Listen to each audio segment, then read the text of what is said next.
Jonny Snowden here for IrishBoxing.com with Jay Bourne just after the press conference. An interesting one. But first I want to ask you actually about the last show. When it was cancelled, you kind of came out strong about it, and we didn't get to ask you since any sort of reaction to that. No, I think the reaction when people were saying it first probably was that, oh shit, what's he doing by saying it? But I genuinely didn't see one negative comment. That's being honest. But no fighters taking that in personal or anything, or?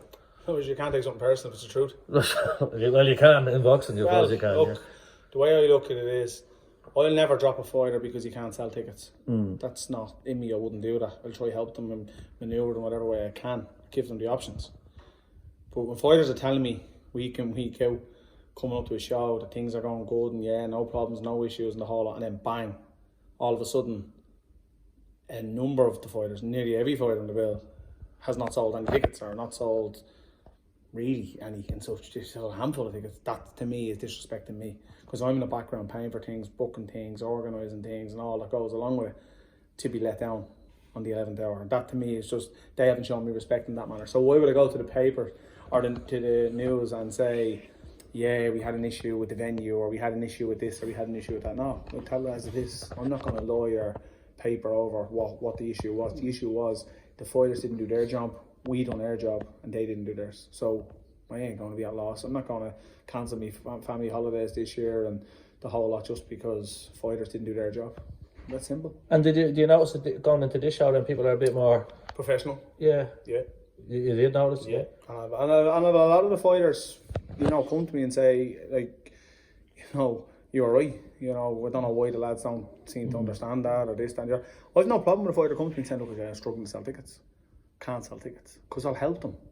Now, we are looking at doing stuff, and I've been saying this for the last few weeks, which just have been quite busy, of bringing them in and doing a bit of a presentation. I do presentations and things in my day job, so delivering a presentation or making a presentation isn't really happening to me, so I can do that, to explain to the fighters different avenues and different ways of going about selling themselves and going about becoming a ticket seller and going about tipping on areas that they need to that will gain their sales and bring up their things. So I am going to do that. I would say it'll be a couple of weeks after the show. I'm going to book a conference room, and I'm going to bring them all the fighters in. I'm going to have a presentation on the screen, and it'll be all different areas and different ways of how to sell themselves, how to become a brand, how to get in with the local clubs, how to do this, how to do that, which in turn will generate their ticket sales. Yeah. So that is happening. I've also sent them a couple of podcasts in that are online, that boxers, ex-boxers, the likes of and boxers, Josh Warrington and people like that, explain how they started it. When Josh Warrington can only sell 9 tickets. Yeah. Josh Warrington's one of the biggest ticket sellers in the UK.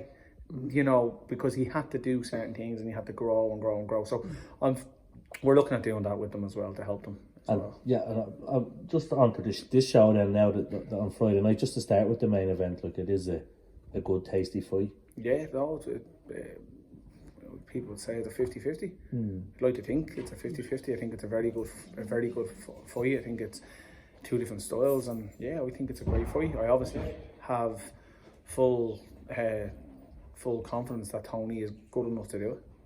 And in making it like that, for Tony, like it is a potential breakout moment for him, but like it is a test for him. Yeah, well, people. So, I remember the last show there was a comment made that I put Senna into a fight that he couldn't win. Before the fight, I put him into a fight that he couldn't win, and he had to pay X amount of money for his opponent. Senna won the fight comfortable. And the same with Tony. Tony can win this fight, and he can win it comfortable. I just hope he can perform on the night. Do you think he can beat Dave Ryan comfortable? Of course he can. Tony McGlynn was a national champion at 75 kilos 7 years ago, 7 years ago. His pedigree is there to be seen. He's shown it. Like, people, I think, forget about his performance in November when that fella at 80 kilos was on top of him for the whole fight in a phone box. And I thought Tony showed glimpses in that of absolute class. I've seen Tony in the gym sparring top level pros, Sean McCombs, the Gary Cullys, the Paul Ryans, the Sennons. I've seen him sparring all this, and Tony can be a superstar. He just needs to believe in himself, and he needs to perform and show you that on Friday night. But like, at the end of the day, this is a breakout fight. He wins this fight, his next fight is potentially an Irish title. What weight?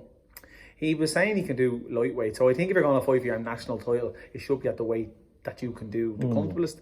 And if he can do lightweight, comfortable. Well, yeah, I've already spoke to Jason Quigley about James McGlynn and that. They seem to have other things going on at the minute. So that's a tasty fight though, with the history, isn't it? Yeah, well, there's history there, and it's a fight that I think both agreed to before. You know, James has a Celtic title, Tony has a Celtic title. You know, let them have it. Let them go at it. You know, but Tony will tell you he'll step up to welterweight and fight at welterweight as well. So you just have to kind of make sure it's the right opponent at the right time for him. But for him, career-wise, it's a mad one, isn't it? Like he start like and. Well, you've always had that sort of kind of real faith in him, haven't you? Like, and that there is a star there. Like, he nearly became a forgotten man to a degree. Yeah, I have a bit of a personal connection with Tony because I used to I knew him from when he boxed in Crumlin as an amateur, and then when he was an amateur, he was my sparring partner when I needed sparring for Southpaws. Okay. I always had, because we had a bit of a relationship. Then he used to come out to my gym and do conditioning sessions and things with me back when he was training for the intermediates and that. So that's how long we go back. Then I trained with him in Pete's. You know, and then when we set up and got going again, we had a chat with him and we needed to give him just a little bit of a kickstart and just say, look, we're going to support you now, this is what we're going to do, and, you know, you to do your thing. And he has done his thing. Again, he's done things very professionally, you know, his fight in November, ticket sales, never an issue, done his tickets, returned everything, came in. I thought he put on a great performance. I thought a very underrated performance that night because the size of the ring, the size of the man he was in with, and I thought he looked really well. And now this is his next step, and his next step is this title. And I'm very confident he wins it. And then just on the chief support, well, I presume it's the chief support that and it was actually great, the two boys there, they kind of today head to head and kind of kicked it all. It sort of generates a real excitement. Talking about knocking each other out and everything. Yeah. Just your thoughts on that one. Again, two different lads. Again, I know both of them.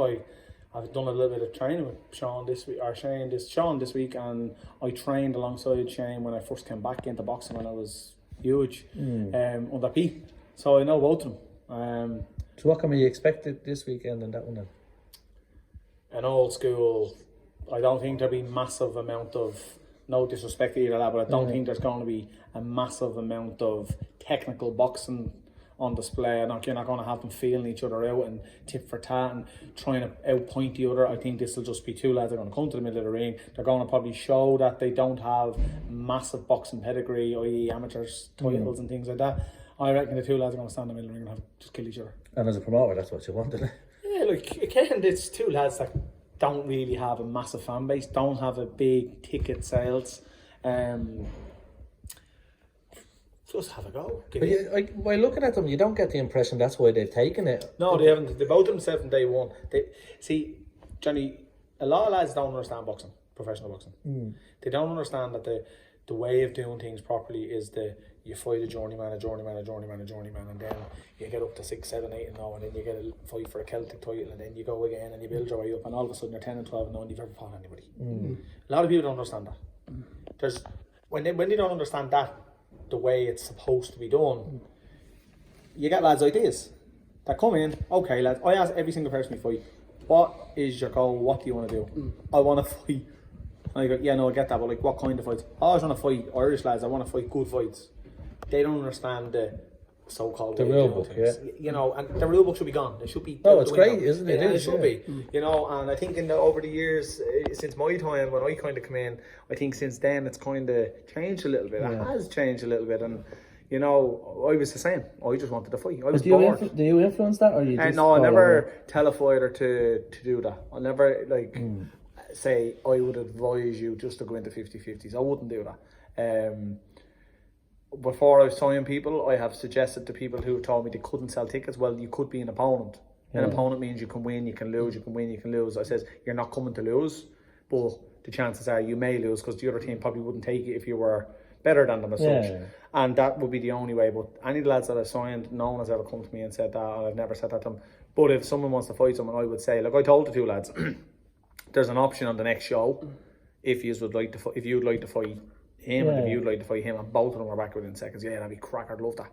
But what about if you take Macho or Paul or that? Would you throw them into 50-50 if they asked, or is that a different approach there? Depends what a 50-50 is, because I don't think there's a 50-50. I don't think there's a 50-50 for both of them in the country at the minute. That's a good answer, but there's still some sort of learning to be done with them. And there's learning for the lads, but again, you have to pay to learn. You go to college, you have to pay to go to college. So in the boxing game, you got to pay to learn because you got to pay for journeyman. And if you can't do the numbers, sit at home on the couch until you save up the money to pay? Pointless.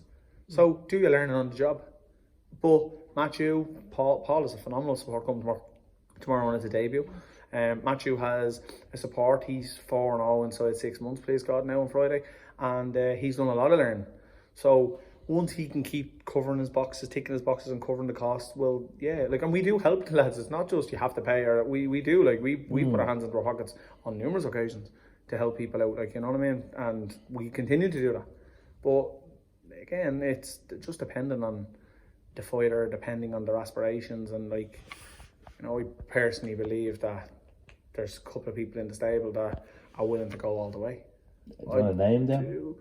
I don't want to name them because it's not fair, and then others will say, we never said me, does he not think I'm going to go that far? This kind of carry on. But no, there's a number in the stable that can go far, and I don't just mean top level amateurs, because top level amateurs half the time don't go anywhere.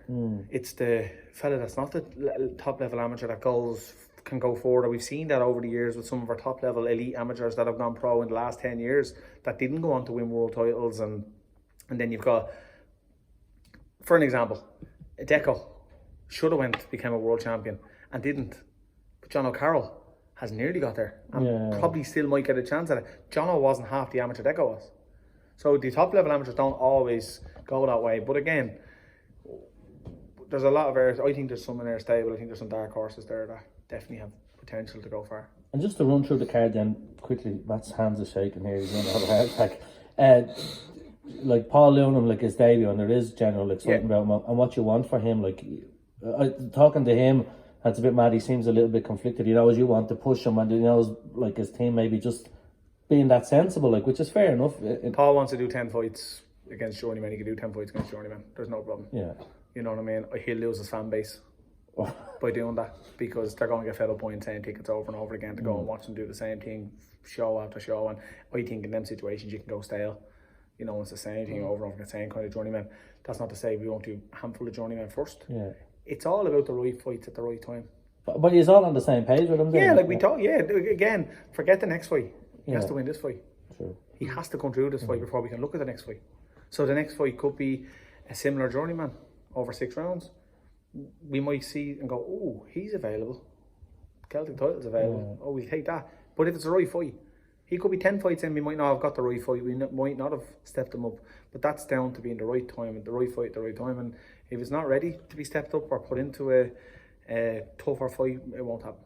It's the same with all the lads. Yeah. And then just on the run through Deco's fight, you reckon that's a good fight with Alan White? Well, Alan White comes to fight. He comes to fight. Deco is a far superior boxer. Should be able to get in there and enjoy himself and box well, and that's what he does. Once he's prepared himself right and he comes to the ring in good shape and he's ready to fight, Alan will fight. He's put in. Alan was up against John Boyd last up in Belfast. John Boyd is a southpaw like Deco. He's a good, solid, well-skilled southpaw. John's 6'3" or something like that, I think. So he's a lot bigger presence than Deco. And Alan done well.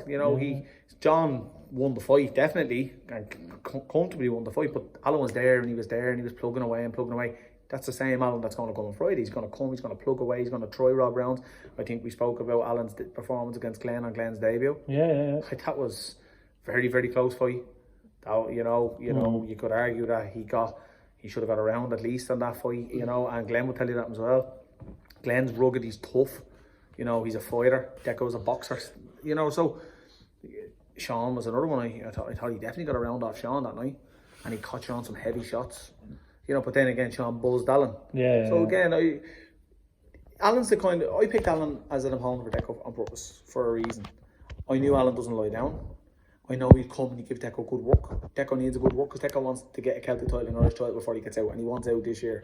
So my job for Deco as a friend and as a manager is to get him a Celtic title and Irish title. So getting him someone that was going to fall on the floor, some Middle Eastern European or whatever it is, it just comes and falls over like the one in November, was no good to Deco. Deco needs a good solid 6 rounds that he can show himself and ask himself the question, have I still got this? Have I still got these rounds in me, these tough rounds in me? Yes, I'm outbeating this lad and I'm boxing, but he's not going away, he's still here, he's still coming.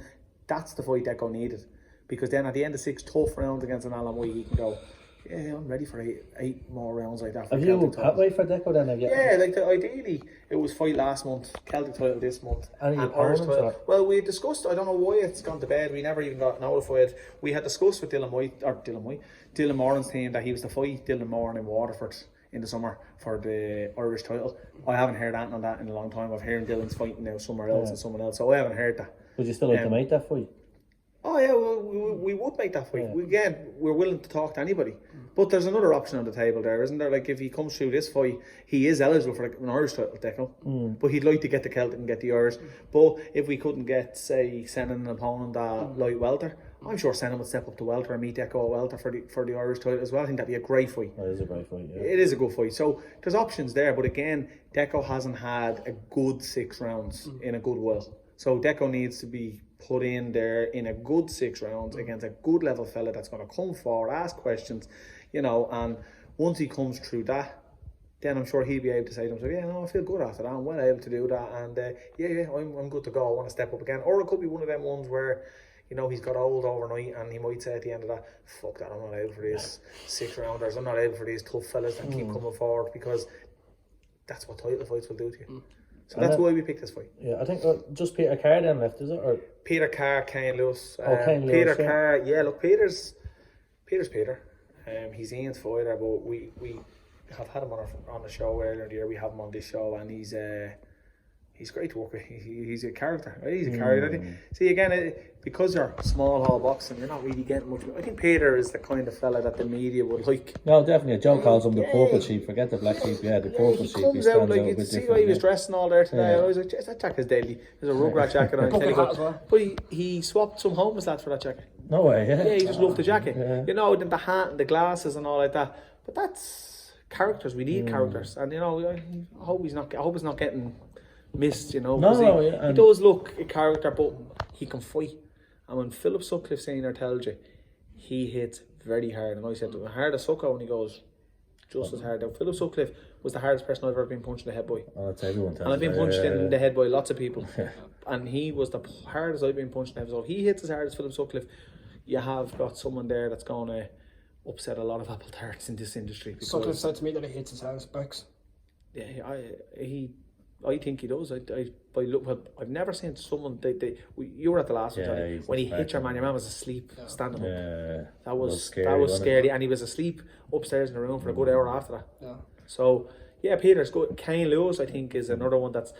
He's ready to go now, isn't he? I think Kane Lewis is excellent. I actually really like Kane Lewis's style. I think the way he boxes, you know, I think Kane Lewis could be an Irish star. I think he could. No, I don't just say that. I think he could be a star, a real big star. I think he has everything.